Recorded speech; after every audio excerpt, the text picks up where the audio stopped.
Ang susunod na programa ay rated PG. Patnubay at gabay ng magulang ay kailangan sa mga batang manonood.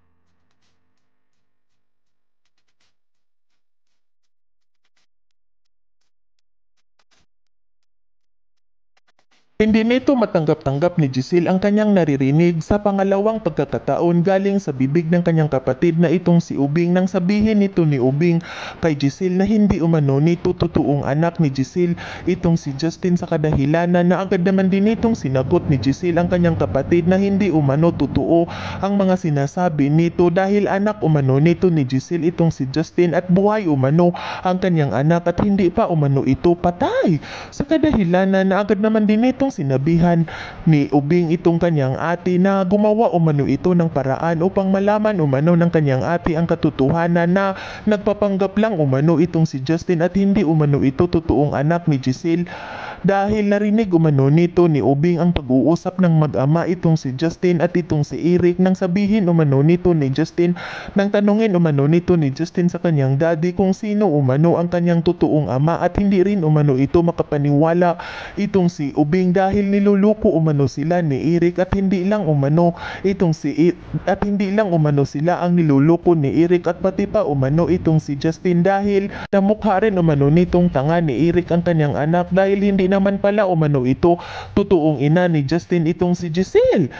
Sa kadahilanan na labis-labis naman din itong nasasaktan itong si Giselle sa kanyang naririnig galing sa bibig ng kanyang kapatid kung kaya't agad naman din itong sinabihan ni Giselle ang kanyang kapatid na bawiin umano nito ang kanyang mga sinasabi dahil hindi umano totoo ang mga sinasabi nito na hindi umano nito totoong anak ni Giselle itong si Justin sa kadahilanan na agad naman din itong kinausap ni Ubing ang kanyang ate at sinabihan na para maniniwala umano ito na nagsasabi itong si Ubing ng totoo kailangan umano nitong gumawa ng paraan ni Giselle at mayroon umano ng DNA sample at ipapa-DNA umano nito ni Giselle upang malaman umano ang katotohanan kung nagsasabi ba umano ng totoo itong si Ubing sa kanya. Sa kadahilanan at dito pagkatapos nitong magsalita ni Ubing sa kanyang ate ay agad na itong nagpapaalam na mauna na umano ito dahil mayroon pa umanong kakausapin itong si Ubing at naiwan itong si Giselle na labis-labis itong nasasaktan sa kanyang naririnig at hindi nito matanggap-tanggap ni Giselle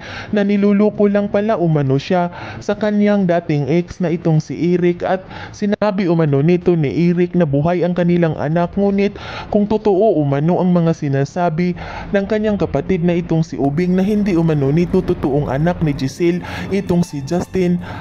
ay nasaan umano ang totoong anak ni Giselle. Yan ay ating aabangan sa susunod pa na pangyayari sa kaganapang ito ng abot kamay na pangarap. Huwag mong kalimutang isubscribe at i-hit ang notification bell ng aking channel.